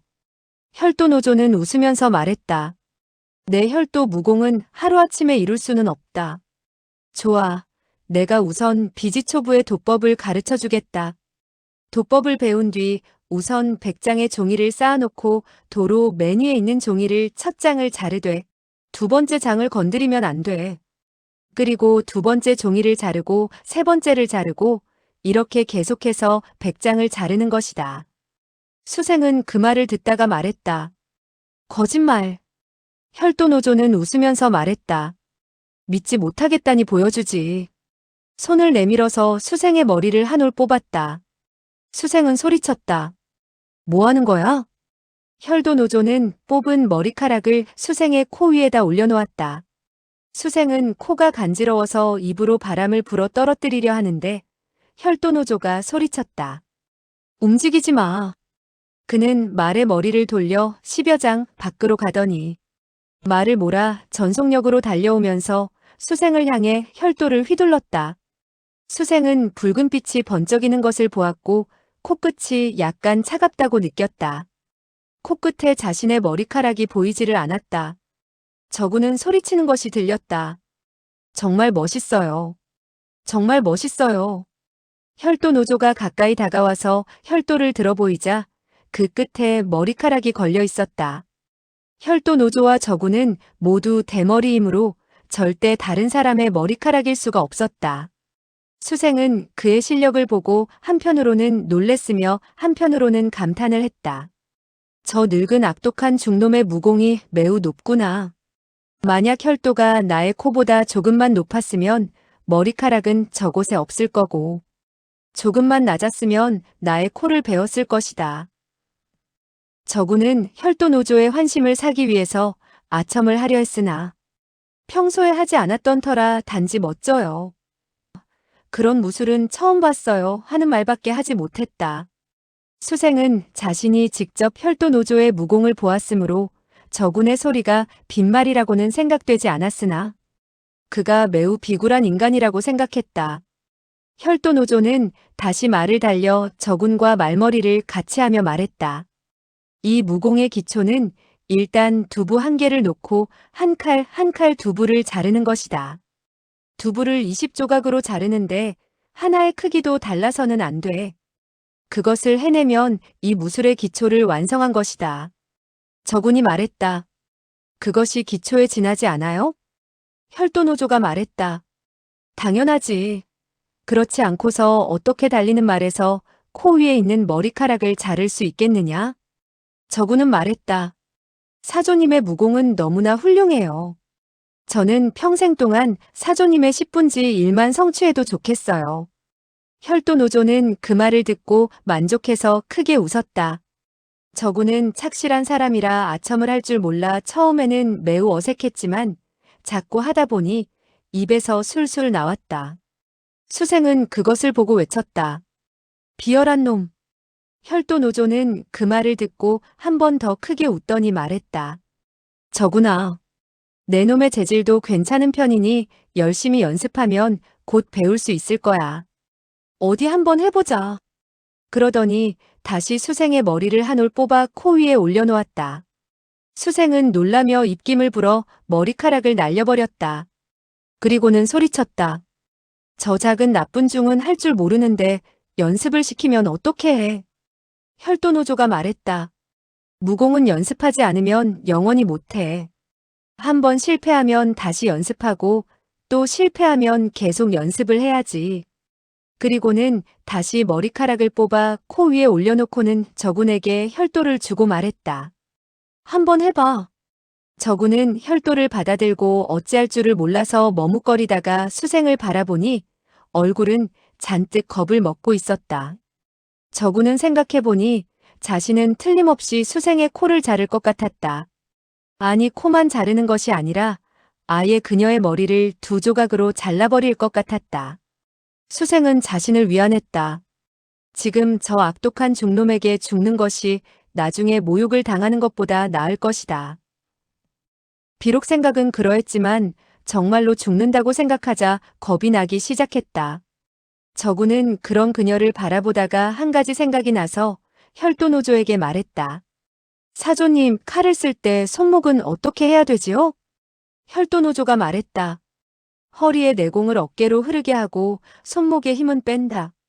혈도노조는 계속해서 혈도를 잡는 법과 내공의 흐름을 설명했다. 수생은 그가 이렇게 훌륭한 무공을 자세히 설명하자 자신도 모르게 귀를 기울였다. 저구는 설명을 듣다가 말했다. 사조님, 저는 핍박을 받아서 비파골이 뚫렸는데 그 무공을 배울 수 있을까요? 혈도노조는 말했다. 왜 비파골이 뚫렸지? 저군이 말했다. 저는 억울한 누명을 쓰고 감옥에 들어가서 많은 고통을 받았어요. 혈도노조는 크게 웃으면서 저군에게 상의를 벗어보라고 했다. 저군이 상의를 벗자 어깨에 아직도 쇠사슬로 구멍이 뚫린 자국이 남아있었고 오른쪽 손가락은 모두 잘렸으며 팔에도 칼 자국이 여기저기 나 있었다. 거기다가 영검상협에 의해서 한쪽 다리도 부러져 있었다. 무공으로 말하면 폐인이나 마찬가지였다. 혈도노조는 그것을 보더니 크게 웃었다. 저구는 속으로 생각했다. 이런 꼴을 보고 웃으면 나는 어떻게 해? 혈도노조는 웃으며 말했다. 너는 도대체 얼마나 많은 여자를 농락했기에 이렇게 되었느냐? 너무 색을 밝히니까 그렇게 됐지. 저구는 아니라고 말하고 싶었으나 상대방이 믿어줄 것 같지 않아 입을 다물었다. 혈도노조는 계속해서 말했다. 말해봐. 감옥에 들어간 것도 여자 때문이지. 저구는 생각했다. 내가 감옥에 들어간 것은 만진산의 첩이 누명을 씌운 것이고 그 이유는 사매 때문이니 여자 때문에 그렇다고 할 수 있다. 그는 자신도 모르게 입술을 깨물며 말했다. 맞아요. 그 여자 때문에 제가 고생을 했어요. 꼭 복수를 하겠어요. 수생은 더 이상 참지 못하고 소리쳤다. 자기가 잘못을 하고서 남 욕을 하면 어떻게 해. 정말로 나쁜 것은 바로 너 같은 악독한 중놈이야. 혈도노조는 웃으며 말했다. 음탕하다고 욕하고 싶겠지만 음자가 나오지 않나 보군. 좋아. 내년에 옷을 모두 벗기고 온몸에 칼자국을 내버리겠다. 진짜 음탕한 맛을 보여주지. 수생은 아기 받쳐 소리쳤다. 이 나쁜 놈아. 어디 해봐. 저구는 생각했다. 어떻게 하면 혈도노조의 신경을 쓴 낭자에게서 떠나게 할 수 있을까? 그는 물었다. 사조님, 저 같은 페인도 무공을 연마할 수 있나요? 혈도노조가 말했다. 얼마든지 익힐 수 있어. 두 팔과 두 다리를 모두 잘려도 우리 혈도문의 무공을 배울 수는 있어. 저구는 정말로 기뻐서 소리쳤다. 정말 잘 됐어요. 이때 멀리서 말발굽 소리가 들려왔다. 그 중에 한 명이 소리치는 소리가 들렸다. 혈도승아, 내 딸을 내려놓아라. 지금 딸을 내려놓지 않으면 너를 세상 끝까지 따라가서라도 목을 치겠다. 말발굽 소리가 시끄러웠지만 수대의 목소리는 정확하게 들려왔다. 수생이 기뻐하며 소리쳤다. 아버지가 오셨다. 다시 네 사람의 목소리가 들려왔다. 낙화유수, 낙화유수, 네 사람의 목소리는 모두 달랐다. 어떤 것은 장엄했고, 어떤 것은 창노했고, 어떤 것은 깊었다. 아마도 네 명의 내공의 차이가 있는 모양이었다. 혈도노조는 눈살을 찌푸리며 말했다. 저놈들이 이렇게 냄새를 잘 맡으리라고는 생각을 못했는데. 수대가 소리쳤다. 너의 무공이 아무리 높아도 남사기, 낙화유수의 협공을 당해내지는 못할 것이다. 사나이의 약속인데 딸을 내려놓는다면 너를 쫓지 않겠다. 혈도노조는 생각했다. 저수대와 늙은 도인과 싸워보니 1대1은 그런대로 내가 이길 수 있겠지만 셋이 한꺼번에 덤벼들면 도망도 가지 못할 거야.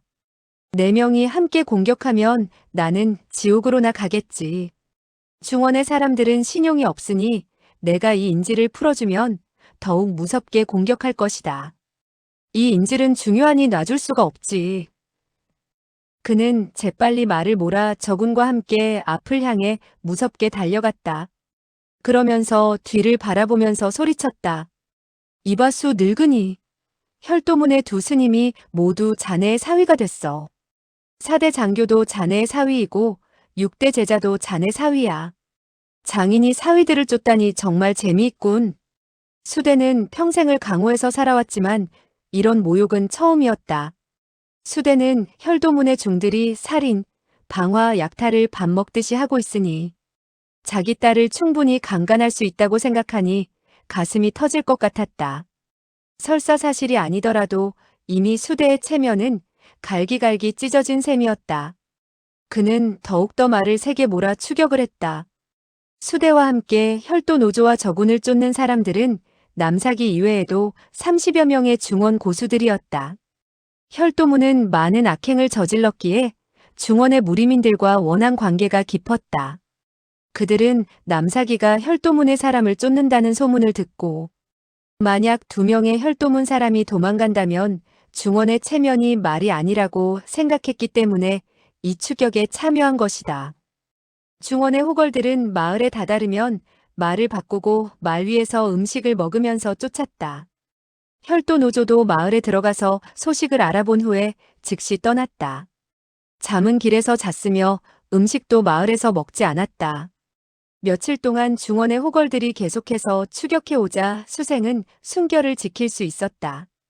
그들은 쫓고 쫓기는 가운데 사천을 거쳐 유주까지 다다랐다. 추격자들은 그 통과한 지방에 많은 무림의 호걸들과 친분이 있었고 그 지방의 고수들도 심심하던 차에 재미있겠다고 생각하고 추격에 가담했다. 그래서인지 추격자는 어느덧 300명이 넘어가고 있었다. 거기다가 사천을 지나자 부자인 몇 명이 참가해서 추격대의 뒤에는 음식과 침구를 끄는 마차가 따르고 있었다. 그러나 혈도 노조에 도망가는 기술과 백마와 황마의 놀라운 능력 덕분에 추격자들은 그들의 앞을 가로막지 못하고 계속해서 추격만 할 수 있었다. 뒤늦게 참가한 사람들은 수대에게 말을 했다. 진작 알았으면 길을 가로막고 둘을 보내주지 않는 것인데. 하지만 걱정 마시오. 어떻게 하든 수낭자를 구하겠소. 수대는 고맙다고 인사를 하면서 생각했다. 설사 너희들이 알았다 해도 잡동사니들이 어떻게 그 혈도승들을 막을 수 있었겠는가?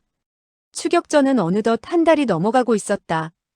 혈도 노조는 추격대를 따돌리기 위해서 산이나 동굴에도 숨었으나 추격자 중에서는 마적 출신과 농림 출신이 있었기 때문에 용케도 그들의 숨어있는 장소를 찾아내곤 했다. 그러나 그런 때는 미처 낙화유수가 도착하기 전이었기 때문에 혈도 노조는 그들을 죽이고 도망칠 수 있었다. 그러나 그렇게 되자 혈도 노조도 더 이상 숨지 못하고 계속해서 서쪽으로만 달려가게 되었다. 중원의 호걸들은 점차 서쪽으로 나아가자 혈도승이 혈도문의 본거지가 있는 서장으로 가고 있는 것을 알았다. 만약 혈도승이 서장에 도착한다면 그들의 패거리와 합류해서 반격을 해올 것이니 그렇게 된다면 누가 이길 것인지는 알 수가 없게 될 것이다. 호걸들의 초조함에도 불구하고 혈도 노조를 끝내 따라잡을 수가 없는 가운데 눈이 내리는 변방의 지역에 도달했다. 추운 것은 말할 것도 없었으며 험난한 지형을 지나가고 바닥에서 잠을 자는 것은 고통스러웠다. 추격대는 명망이 있는 사람들이라 체면 때문에 돌아가자는 말을 하지 못했다. 특히 사천에서 온 사람들은 무공은 높았으나 고생스러움을 참지 못하고 돌아가기 시작했으며 어떤 사람은 다른 사람들이 눈치채지 못하는 사이에 사라지기도 했다. 그렇게 추격전이 벌어지던 어느 날 그들은 눈이 많이 쌓여 있는 산길로 접어들게 되었다. 왕소풍이 앞서 가다가 길가에 쓰러져 황마가 죽어 있는 것을 발견하고는 소리쳤다. 악독한 중놈이 타고 가던 황마가 죽었으니 얼마 가지 못했을 것입니다. 빨리 쫓아가면 이제 놈을 잡을 수 있을 것입니다. 모든 호걸들은 정신이 번쩍 들었으며 환호했다. 환호를 하고 있는데 갑자기 한쪽 산등성이에서 눈이 쏟아져 내렸다. 한 노인이 외쳤다. 눈사태다. 모두 뒤로 물러서라. 말이 끝나기도 전에 더욱 많은 눈덩어리가 떨어져 내렸다. 한 번도 눈사태를 보지 못한 사람들은 신기한 듯 바라보면서 말했다. 저게 뭐지? 어떤 사람은 이렇게 외쳤다. 눈사태가 뭐가 무서워? 빨리 추격합시다. 그러나 은은하게 들려오던 눈이 떨어지던 소리가 천둥처럼 커지게 되자 사람들은 그제서야 겁을 먹고 뒤로 물러났다. 처음에 눈만 떨어졌으나 지체하는 사이에 바위가 함께 굴러오기 시작했다. 사람들은 말을 몰아 즉시 산골의 밖으로 빠져나가려 했다. 몇몇의 말은 겁을 먹어 다리를 움직이지 못했고 그 말을 탄 사람은 말을 내려 경공으로 뛰어갔다. 그러나 눈은 빠른 속도로 떨어져 내렸으며 잠시 지체하던 사람들은 엄청난 눈 속으로 빠져들고 말았다. 운 좋게 빠져나간 사람들은 산곡을 빠져나가 눈이 없는 곳에서 다시 몇 리를 더 가서야 비로소 멈추었다. 그러나 뒤쪽에서는 여전히 눈덩어리가 떨어지고 있었으며 순식간에 산길을 가로막아 버렸다. 사람들은 혈도승과 수생이 눈에 파묻혀 죽었으리라고 생각했다. 어떤 사람은 친구가 죽어서 슬퍼했지만 어떤 사람은 살아난 것을 기뻐하고 있었다. 인원을 검사해보니 10여 명이 모자랐다. 그 중에는 낙화유수 남사기와 왕소풍이 끼어 있었다. 수대는 딸을 사랑한 나머지 왕소풍은 연정에 이끌려서 눈사태에도 앞으로 뛰어나갔고 낙화유수의 나머지 4사람도 수대와 관계가 깊어 그를 따라 나아갔던 것이다. 사람들은 그들의 죽음을 애도했지만 어떤 사람은 속으로 생각했다.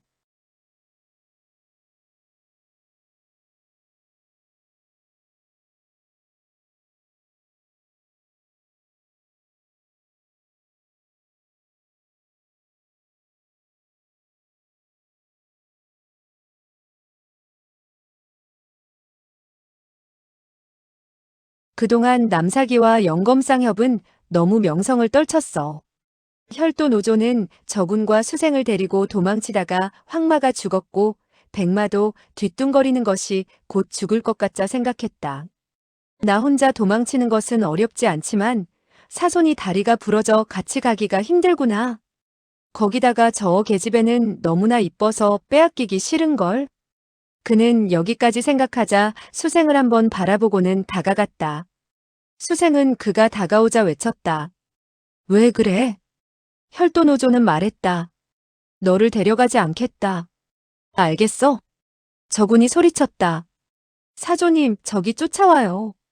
혈도노조는 뒤를 바라다 보았으나 아무도 없었다. 그는 소리쳤다. 무슨 소리야? 그때 머리 위에서 굉음이 들리면서 눈이 쏟아져 내렸다. 혈도승은 눈사태를 많이 보았기 때문에 그 무서움을 알고 있었다.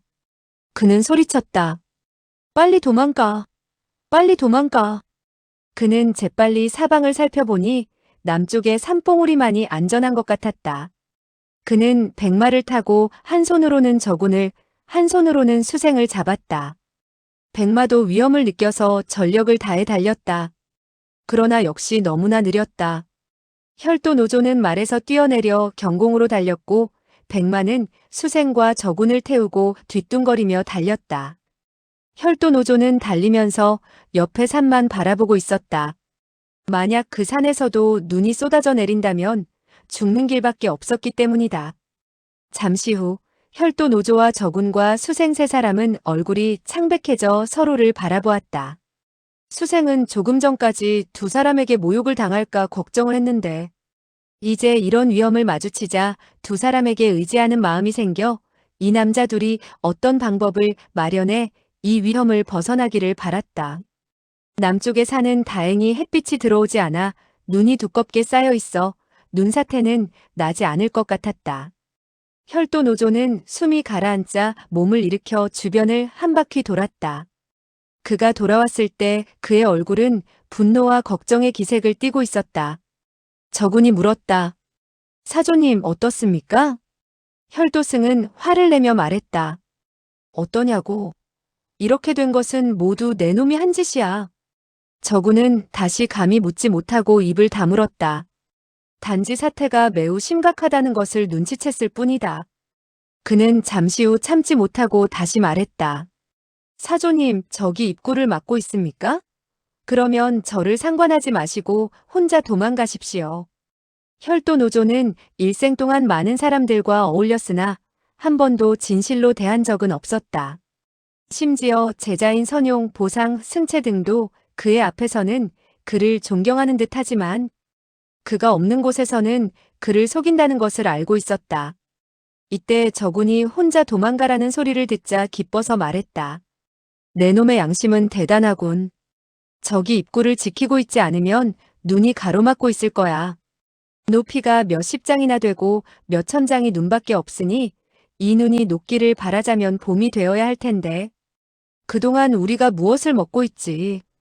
이 산속에 먹을 거라고는 없는데 말이야. 저군은 사태가 심각한 것을 다시 실감했으나 일단 눈앞의 위기를 넘겨 안심이 되었다. 그는 말했다. 그래도 굶어 죽는 것이 그들에게 잡혀 죽는 것보다 나을 것입니다. 혈도노조는 웃으며 말했다. 내 말이 꼭 마음에 드는구나. 그리고는 그는 혈도를 들고 백마를 향해 다가갔다. 수생은 그가 무엇을 하리라는 것을 눈치채고 외쳤다. 안 돼. 그 말을 죽여서는 안 돼요. 혈도승은 미미하게 웃으면서 말했다. 백마를 다 먹으면 너를 잡아먹을 것인데 말 걱정을 하느냐? 수생이 애원했다. 제발 말을 죽이지 말아요. 수생의 백마는 그녀가 어릴 때부터 함께 자랐기 때문에 제일 친한 친구나 다름없었다. 그런 백마가 죽임을 당하려 하자 저군을 향해서 말했다. 이봐요. 당신의 사조가 나의 말을 죽이지 않도록 해주세요. 저군은 그녀가 애처로웠으나 현재로서는 말을 죽여 먹지 않을 도리가 없었다. 말고기를 다 먹은 후에 안장까지 삶아 먹을 지경에 이르지 않을까 걱정스러웠다. 그러나 그는 수생이 마음 아파하는 것을 보지 못하고 고개를 돌렸다. 수생은 다시 혈도노조에게 애원했다. 제발 나의 말을 죽이지 말아요. 혈도승은 웃으며 말했다. 좋아. 너의 부탁을 들어주지. 수생은 매우 기뻐하며 감사의 말을 하려는데 붉은 빛이 번뜩이고는 말의 머리가 땅에 떨어졌다. 수생은 연일 피곤한 데다가 이런 광경에 놀랍고 아픈 마음을 참지 못하고 기절을 했다. 오래 있다가 깨어나니 그녀의 코로 고기 굽는 냄새가 났다. 그녀는 오랫동안 아무것도 먹지 않아서 배가 매우 고팠기 때문에 저절로 군침이 돌았다. 또한 정신이 점점 맑아지면서 그녀의 사랑하는 말이 이미 구워져 있는 것을 생각하자 마음이 아파서 엉엉 울었다. 혈도노조가 그런 수생을 보고 말했다. 먹을래? 안 먹을래? 수생은 소리쳤다. 너희 두 악한 중놈이 나의 말을 죽였어. 나는 틀림없이 복수를 하고 말 거야. 저군은 그녀가 안타까워하는 모습에 부드러운 음성으로 말했다. 순항자. 이 설곡에는 먹을 것이 없기 때문에 굶어 죽지 않기 위해서는 부득이 수 아가씨의 말을 잡아먹지 않을 수가 없어요. 좋은 말은 이곳을 살아나간다면 또 구할 수 있을 거예요. 수생은 소리쳤다. 내 놈이 좋은 채 하지만 너는 저 악독한 늙은 중보다 더욱 악독한 놈이야. 평생 동안 너를 죽도록 미워할 거야. 저군은 그녀의 말을 들으면서 생각했다. 내가 나를 죽도록 미워한다고 해도 나는 살기 위해서 먹지 않으면 안 돼. 그는 입을 벌려 말고기를 뜯어먹었다. 혈도노조는 말고기를 먹다가 말했다. 말고기가 정말 맛있는걸. 그러나 며칠 후에 저 계집애를 잡아먹는다면 더욱 맛이 있을 거야. 말을 마친 다음 생각했다. 저 계집애를 다 먹은 후에 다시 나의 사랑스런 제자를 먹어야겠군. 이놈은 정말 내 맘에 들어서 구워 먹기가 아까운데. 그래도 어쩔 수 없지. 그래도 이놈은 저 계집애보다 오래 사니 나에게 감사할 거야. 그들은 말고기를 배불리 먹고 불 속에 나무를 더 집어넣은 뒤 돌을 깔고 누워 잠을 청했다. 저구는 잠결에도 수생이 계속 울먹이는 소리를 들었다. 그는 생각했다. 순항자는 한 필의 말이 죽었는데도 이렇게 울고 있구나. 내가 세상에 살면서 나를 걱정한 사람은 한 명도 없었어. 내가 죽는다면 나를 위해서 울어줄 사람도 없을 테니. 나의 죽음은 이 말보다도 못하겠구나.